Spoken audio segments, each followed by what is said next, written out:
आप सभी को मेरा नमस्कार। सदियों से हम सनातनी देखते आए हैं कि सनातन धर्म के विरोधी हमारे देवी देवताओं के चरित्र का हनन करते आए हैं। विधर्मी इन देवी देवताओं के वास्तविक सार या मूल स्वरूप के बारे में हमेशा अनभिज्ञ थे और जैसे इनके लक्षण ये हमेशा अनभिज्ञ ही रहेंगे। तो इस वीडियो में हम भगवान शिव के अगेंस्ट लगाए जा रहे सभी निराधार आरोपों को रेफ्यूट करने के लिए उनके मूल स्वरूप के इसेंस अर्थात सार को समझेंगे, क्योंकि अगर आप ये समझ गए तो आप धीरे धीरे सब समझने लगेंगे। ज्यादातर प्रश्नों के उत्तर आपको स्वयं मिलने लगेंगे या उनके उत्तर आपको स्वयं समझ आने लगेंगे। हम लोग भगवान की लीलाओं को तथा भगवान की लीलाओं के पीछे अर्थ तथा उनके पीछे के गूढ़ रहस्य को नहीं समझ पाते, क्योंकि हम लोगों ने खुद को इतना असीमित कर दिया है कि हम भगवान को भी सीमित करने लगे। हम भगवान को बिल्कुल मनुष्य के लेवल पर ले आए। जब तक हम उनको सिर्फ मनुष्य की तरह देखेंगे तब तक हम उनके लीलाओं को तथा उनके किए गए कार्यों को कभी नहीं समझ पाएंगे। इसीलिए मैंने ये कहा था, भगवान कोई 2 हाथों 2 टांगों 11 इंद्रियों वाले मनुष्य नहीं है। स्वयं ब्रह्मांड को उत्पन्न करने वाले हैं तथा उसको धारण करने वाले हैं। श्री आदि शंकराचार्य वेद सार में कहते हैं, आप ही हैं जो इस समस्त जग को व्याप्त करते हैं तथा जो स्वयं ब्रह्मांड रूप है या जिनका स्वरूप स्वयं ब्रह्मांड है।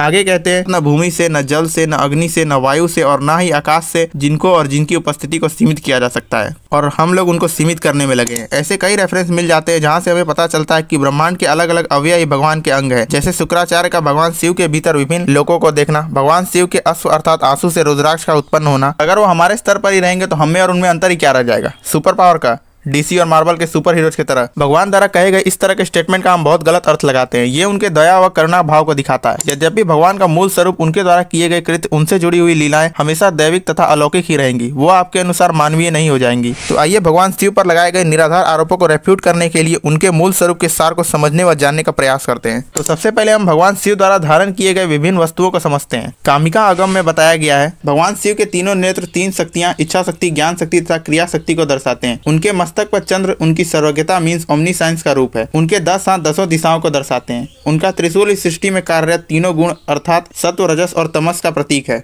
परशु उनकी शाश्वतता को दर्शाता है। खड्ग उनकी अजेय शक्ति को दर्शाता है। वज्र उनकी अटल दृढ़ता की शक्ति को दर्शाता है। अग्नि उनकी प्रलयकारी शक्ति का भान कराती है। वही अग्नि जो सभी बंधनों के जड़ व गांठों को भस्म कर देती है। वही अग्नि जो माया में विद्यमान वस्तुओं के लिए संसार की वस्तुओं को प्रकाशित करती है। उनके गले में धारण किया हुआ नाग सभी चीजों के समर्थन करने वाले तथा उसे बनाए रखने वाली शक्ति है तथा सभी प्राणियों को आवंटित चीजों को डिस्पोज करने की शक्ति को दर्शाता है। वल्लभाचार्य कहते हैं, भगवान के गले में सुशोभित सर्प सभी लाइफ फॉर्म में स्थित कुंडलिनी एनर्जी का सामूहिक अधिदैविक रूप है। अगर भगवान शिव स्वयं उसको धारण न करते तो कुंडलिनी एनर्जी के प्रकोप से सभी लाइफ फॉर्म नष्ट हो जाते।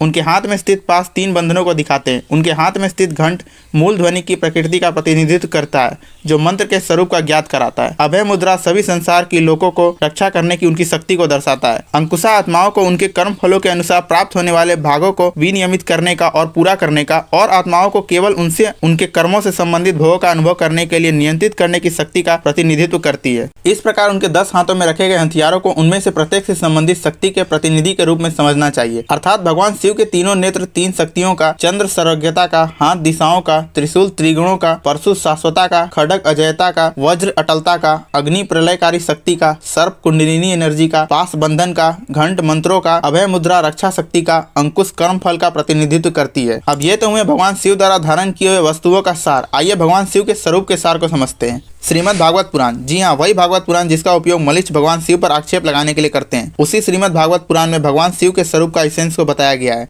श्रीमद् भागवत पुराण स्कंद 8 अध्याय 7 में आता है, अग्नि आपका मुख है, यह पृथ्वी लोक आपके चरण है, यह काल अर्थात समय आपकी गति है, दिशाएं आपके कान है तथा वरुण रसनेन्द्रिय अर्थात जीभ हैं, आकाश आपकी नाभि है, वायु आपके श्वास है, सूर्य आपके नेत्र हैं और जल आपका वीर्य है। जहाँ नीचे ऊंचे सभी जीवों का आश्रय होता हो वो आपकी आत्मा है। चंद्रमा आपका मन है, स्वर्ग आपका सिर है, समुद्र आपकी कोख है, पर्वत आपकी हड्डियां हैं, सब प्रकार की औषधियां एवं पौधे आपके रोम है, छंद साक्षात आपके 7 धातु हैं, धर्म आपका हृदय है। 38 मंत्रों का समूह जिनसे परिच्छेद होने पर उत्पन्न होने वाले 5 उपनिषद, तत्पुरुष, अघोर, मघोजात, वामदेव तथा ईशान आपके 5 मुख हैं। सभी प्रपंचों से उपरत होकर अपने स्वरूप की स्थिति ही शिव है। वही शिव स्वयं प्रकाश परमार्थ तत्व है।